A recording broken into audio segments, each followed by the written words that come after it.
আজকে চটপটি বানাবো।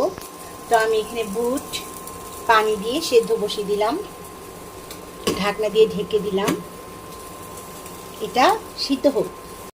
আসসালামু আলাইকুম, আমি শফি রান্নাঘর থেকে নাসরিন বলছি। তো আজকে একটু চটপটি কিংবা ফুচকা খেতে ইচ্ছে করতেছে। তো আমি যেহেতু বাইরের খাবার একটু খুব খাই না, তো বাসায় আমি চটপটিটা রান্না করছি। তো আমি এখানে ডাল আলু একসঙ্গে সিদ্ধ দিয়েছি। এই যে হচ্ছে ডাল, মটর ডাল, এটাকে কি ডাল বলে আমি জানি না। আর এই আলুটা একসঙ্গে আমি অনেকক্ষণ যাবত সিদ্ধ করছি। তো আমি তো চটপটির মশলা খুব একটা বানাতে পারি না, তো আমি এখানে প্রাণের চটপটি মশলাটা নিয়ে নিলাম। তো প্রাণের চটপটি মশলাটা এখন এটাকে আমি ছিঁড়ে, সিদ্ধ হয়ে গেছে যেহেতু, এটার মধ্যে প্যাকেটটা কেটে দিব। এই যে প্যাকেট।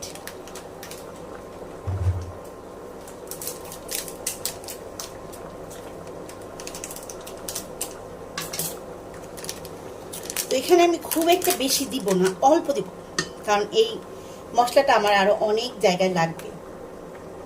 তো এখানে আমি এই পরিমাণের 3 টেবিল চামচ চায়ের 3 টেবিল চামচ পরিমাণ মতো এখানে মশলাটা আমি অ্যাড করলাম।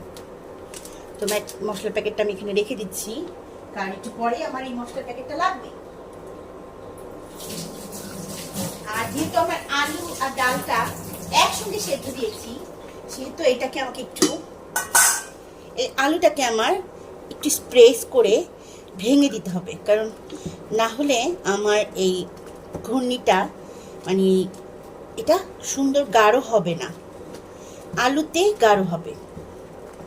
তাই আমি এটাকে ভেঙে একটু সুন্দর করে, খুব ভাঙা যাবে না, মানে অল্প অল্প ভেঙে ভেঙে এটা দিচ্ছি।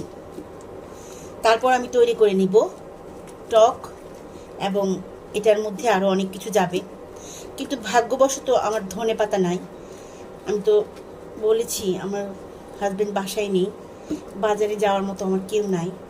তো আমি আমার ছাদের বাগান থেকে একটি লেবু, কিছু পুদিনা পাতা আর অল্প একটু ধনে পাতা, তা চাশনি পাতা এটাকে বলে, পেরে নিয়ে এসেছি। তো এই যে আমার হয়ে গেছে। এটা আর একটু জাল হবে, আর মাঝখানে আমি তেঁতুলের টকটা বানিয়ে ফেলি। তো এখন আমি তেঁতুলের টক বানাবো। এখানে গরম পানির মধ্যে আমি তেঁতুলটা একটু ভিজিয়ে রাখলাম। এই তেঁতুলটা খুব ভালো। আমি কিছুদিন মানে 1 বছর আগে আমি কুয়াকাটা গিয়েছিলাম, সেই সাগর সৈকত থেকে এই তেঁতুলটা আমার কেনা হয়েছে। তো তেঁতুলটার কালারটাও খুব সুন্দর এবং তেঁতুলটা দেখতে খুবই লোভনীয়। তো গরম পানির মধ্যে আমি তেঁতুলটাকে একটু ভিজিয়ে রাখবো 10 মিনিটের মতো। তারপর এটার মধ্যে আমি মশলা অ্যাড করব। তো এখন যেটা সব থেকে মেন ইম্পর্টেন্ট জিনিস, সেটা হচ্ছে ফুচকা। তো আমি এখন ফুচকাগুলো ভেজে নেবো। আর এটাও প্রাণের, এটাও প্যাকেট, ফুচকা প্যাকেট। বিসমিল্লাহ। একটু আগে আমি এটাতে তো পেঁয়াজু ভাজছিলাম, সেই কারণে ওই পেঁয়াজু ভাজার তেলের মধ্যেই আমি ফুচকাগুলো ভেজে নিব। এই যে খুব সুন্দর করে ফুলে উঠছে, মাশাআল্লাহ, আলহামদুলিল্লাহ। আমরা বাইরের খাবারকে অ্যাভয়েড করে বাসায় বসে খুব সহজে ভালো খাবার রান্না করে খেতে পারি, স্বাস্থ্যসম্মত। আমি যদি গ্রামে থেকে আমার বাচ্চাদেরকে সমস্ত খাবার খাওয়াতে পারি একটা অজপাড়া গায়ের মধ্যে থেকে, আপনারা অবশ্যই পারবেন। সবগুলো ফুচকা আমি এইভাবে ভেজে নিব। একটু হালকা স্প্রেস করলেই, মানে এইভাবে একটু হালকা করলেই ফুচকাগুলো কেমন সুন্দর ফুলে উঠছে। তো এখানে আমি তেঁতুলের টকটা বানিয়ে ফেলছি। তো এই তেঁতুলের টক বানানোর সময় আমি এখানে লবণ আর চিনি একটু দিয়েছিলাম, কারণ যেহেতু একসাথে সবাই খাবো। তো আমি কি করেছি, ওই রুম থেকে একটু লবণ আর চিনিটা নিয়ে আসছি। আর বাকিগুলো আমি এখনই দেখাবো আপনাদেরকে কিভাবে আমি তেঁতুলের টকটা বানাই। সবাই তো দেখলে খেতে চাইবে, সবার জিহ্বাতে জল চলে আসবে, পানি চলে আসবে। তো সবাইকে বলছি প্লিজ আপনারা সবাই মন খারাপ করবেন না, চলে আসেন আমার বাসায়, আমি আপনাদেরকে খাওয়াবো। তো যেহেতু আমার বাসায় ধনেপাতা নাই, তো আমি ধনেপাতাটা স্কিপ করেছি, তার পরিবর্তে আমি পুদিনা পাতা দিয়েছি। মানে কোনো কিছু না থাকলে বন্ধ থাকবে না, খাওয়া খেতেই হবে।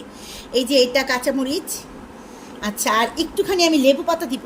আমি একটা ভিডিওতে দেখেছিলাম, ইন্ডিয়ান ভিডিওতে, লেবু পাতা দিলে নাকি টকের গন্ধটা খুব সুন্দর আসে। আর এই যে লেবু, লেবু না দিলে টকের মজাই হবে না।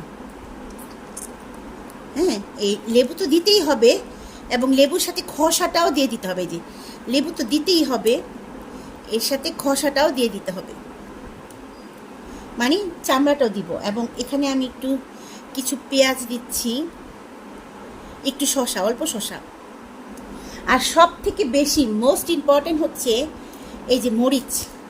এই মরিচ যদি আপনি না দেন তাহলে আপনার টকের কোনো মজাই আসবে না। তো সবাই এখানে হালকা ভাজা মরিচ দেয়, আর আমার ভাজা মরিচটা একটু বেশি ভেজে ফেলেছি, কিছু মনে করবেন না প্লিজ। এই মরিচ না দিলে আপনার টকই হবে না।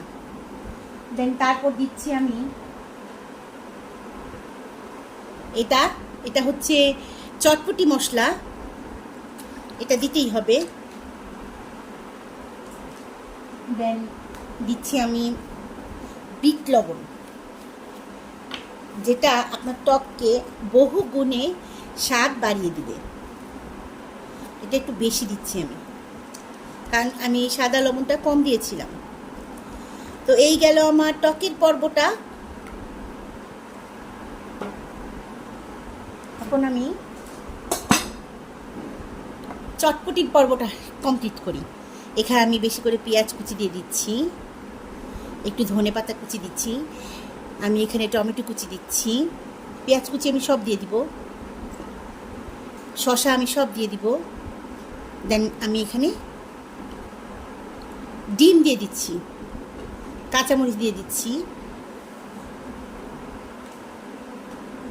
এবং চটপটির মশলাটা আমি আবারও একটু দিয়ে দিচ্ছি। তো তারপর এটাকে আমি মাখাবো। ও এখানে আমি একটু টকও দিয়ে দিব। তো আমি হাত দিয়ে মেখে নিচ্ছি, প্লিজ আপনারা কেউ কিছু মনে করবেন না, কারণ যেহেতু আমি আমার বাচ্চারা খাবো আমাদের জন্য, তাই আমরা হাত দিয়ে মেখে নিচ্ছি। ওফ, কি যে এত সুন্দর গন্ধ, এত সুন্দর ঘ্রাণ বের হয়েছে, আমার মনে হচ্ছে যে আমি চটপটির কোনো দোকানে বসে আছি। খুবই সুন্দর গন্ধটা, মানে এত সুন্দর ঘ্রাণ। ওফ, আমি কি বলবো, আপনাদেরকে বোঝাতে পারবো না। যদি আপনাদেরকে খাওয়াতে পারতাম তাহলে হয়তো আমি বোঝাতে পারতাম। তো এই হচ্ছে আমার চটপটি কমপ্লিট। আমি ওপর দিয়ে একটুখানি ডিমটাও দিয়ে দিচ্ছি, ওপরে সব দিয়ে দিচ্ছি। তো এই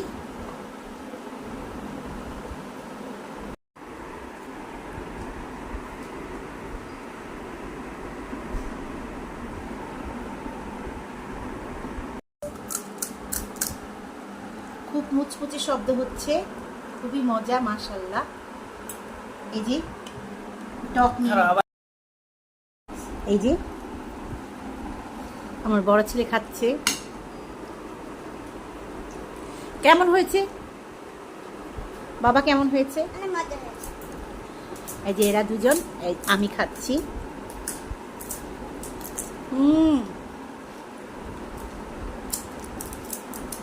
একদম আল্লাহর নিয়ামত হয়েছে, আলহামদুলিল্লাহ। সবাই ভালো থাকবেন, সুস্থ থাকবেন, আমাদের জন্য দোয়া করবেন। অনেক ভালোবাসা রইল। আল্লাহ হাফেজ, আসসালামু আলাইকুম।